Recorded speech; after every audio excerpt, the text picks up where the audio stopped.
মাইয়া কাজা করেছো ফজর, তখনও জাগনি যখন জোহর, হেলায় খেলায় কেটেছে আসর, মাগরিবের ওই শুনি আজান, এখনো জমাতে হওরে শামিল, এখনো এসাতে আছে স্থান, বাজিছে দামামা বাদরে আমামা, শির উঁচু করি মুসলমান, দাওয়াত এসেছে নয়া জামানার, ভাঙা কেল্লায় উড়ে নিশান। মজার কথা, এই কোরআনে আসরা নাই? 5 ওয়াক্ত নামাজ এমন ভাবে আল্লাহ সেট করেছেন, 1 ঘন্টার জন্য যেন আপনি বাহির হয়ে না যান।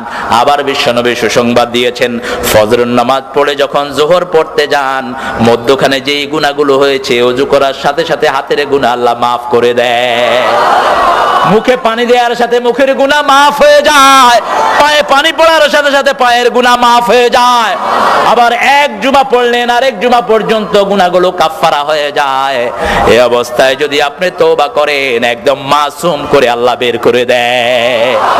সেজন্য বিশ্বনবী বলেছেন, 5 ওয়াক্ত নামাজ হলো ওই নদীর মতো, একটা বাড়ির সামনে দিয়ে যদি একটা নদী প্রবাহিত হয়, সেই নদীতে যদি কেউ 5 বার গোসল করে, তার গায়ে কোনো ময়লা থাকবে? একবার গোসল করলেই তো ময়লা পরিষ্কার। ফজর দিলেন, ফজরের একটু পরে দিলেন যোহর, যোহরের একটু পরে আসর, আসরের একটু পরে মাগরিব, মাগরিবের পরে শাসরা নাই, এমন ভাবে সাজিয়ে দিলেন। ঘুমাইয়া কাজা করেছো ফজর, তখনও জাগনি যখন যোহর, হেলায় খেলায় কেটেছে আসর, মাগরিবের ওই শুনি আজান, এখনো জমাতে হওরে শামিল, এখনো এসাতে আছে স্থান, বাজিছে দামামা বাদরে আমামা, শির উঁচু করি মুসলমান, দাওয়াত এসেছে নয়া জামানার, ভাঙা কেল্লায় উড়ে নিশান। আলহামদুলিল্লাহ বলেন। আমাদের জীবন হলো নামাজ। জীবন আগে না নামাজ আগে? কে বলেছেন? কে বলেছেন? আল্লাহ বলছেন, বিশ্বনবী 5 ওয়াক্ত নামাজে তাকবীরে তাহরিমা বেদে এই আয়াতটা পড়তেন। পড়েন, কুল ইন্না সলাতি ওয়া নুসুকি ওয়া মাহইয়ায়া ওয়া মামাতি লিল্লাহি রাব্বিল আলামিন। বলো, আমার নামাজ, আমার কুরবানি, আমার জীবন, আমার মৃত্যু সবটা কার জন্য দিলাম?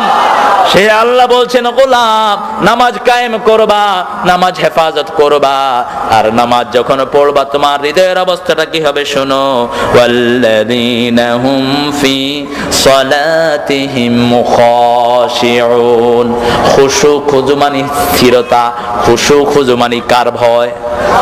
একজন সাহাবী নামাজে দাঁড়িয়েছেন, নামাজে দাঁড়িয়ে জামা লাড়তেছেন, দাঁড়িয়ে লাড়ছেন। আল্লাহর হাবিব সাল্লাল্লাহু আলাইহি সাল্লাম বললেন, লাউ খাশিয়াত কলবাহু লা খাশিয়াত জাওয়ারিহু। তার হৃদয়ে যদি আল্লাহর ভয় থাকতো, তাহলে অঙ্গ প্রত্যঙ্গের মধ্যেও ভয় থাকতো। সুবহানাল্লাহ বলেন। সেজন্য নামাজের জন্য ভয় করব কাকে? সবখানে ভয় থাকবে কার? নাকি মানুষের, নাকি র্যাবের, নাকি বিডিআর, নাকি আমেরিকার বাঁদরদের? ভয় রাখবো কার? জীবন হলো ওয়ান টাইম, বারবার জীবন পাবো না, একটাই জীবন, ইমানের উপরে থাকবো। রাজি আছেন?